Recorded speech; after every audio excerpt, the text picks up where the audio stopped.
На завтрак готовят разнообразные каши. Сладкие, соленые, молочные, на воде и так далее. Но я хочу приготовить популярное, всем нам знакомое из детства.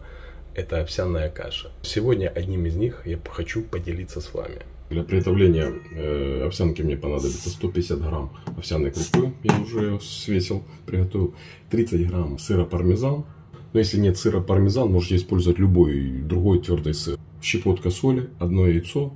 Ну и масло по вкусу будете добавлять, когда уже будет приготовлена овсяночка. Овсяночку нужно промыть в воде до чистой воды. Так, промываю, сливаю водичку.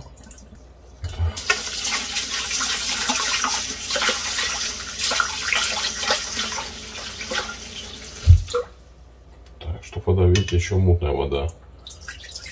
Так смотришь на овсянку, кажется, что она чистая, а когда начинаешь мыть, вода мутная, вроде бы она где-то там в складах пылилась. Еще раз. 3 раза я всегда промываю. Так, высыпаем нашу промытую овсянку в кастрюльку и заливаем водой и ставим на огонь. Включаем. Так, огонь включили. Заливаем водой. Воды добавляем 1 к 3. То есть, если у меня 150 грамм овсянки, то я 450 миллилитров залил воды. И доводим до кипения.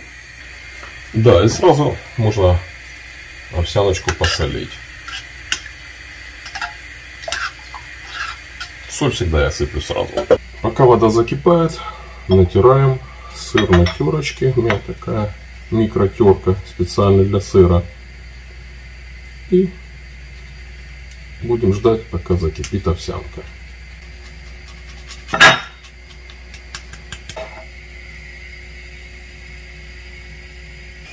Так, овсянка наша закипела. Прикручиваем на слабенький огонь, чтобы она от нас не убежала. И варим. И варим на слабом огне 20 минут, ну 20, наверное. Ну, вообще-то варим, знаете, как я варю до такого слизистого состояния.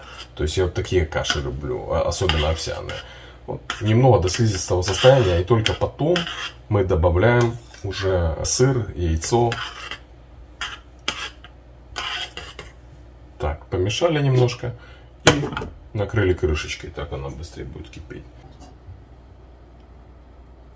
Вот на таком вот примерно огне я варю. Видите, как она медленно кипит. Она тогда получается разваристая. Какой-то у нее вкус другой совершенно получается. Когда на быстром огне она каша-малаша. В процессе варения каши до готовности можем ее несколько раз помешать. Так как она варится на маленьком огне, чтобы она не пригорела. Ну, хотя, как правило, не пригорает. Но на всякий случай я помешиваю. Так, прошло минут 15, каша уже наша практически сварилась. Видите, вот водичка, которая сверху, она такая уже как густоватая, это выделилась слизь. Так, вбиваем одно яйцо и вилочкой очень тщательно перемешиваем.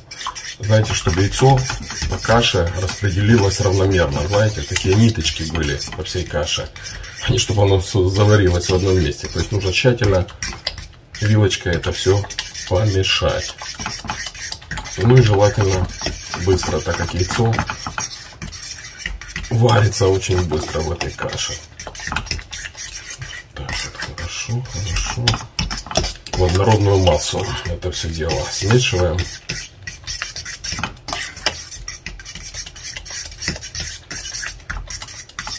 Так, есть.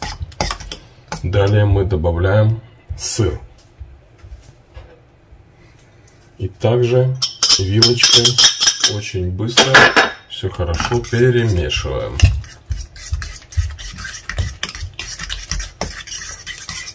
Чтобы сыр также распределился по всей овсянке. Так, есть. Теперь мы выключаем нашу кашу и добавляем немножко масла. Так вот по центру. Оп. Так вот масло. Накрываем крышечкой Выключили с огня и оставляем на минут 5, чтобы оно настоялось. Прошло 5 минут. Кашка настоялась. И вот такая каша у нас получилась. Здесь получается полноценных 2 порции. Так, вот так вот масло распределилось.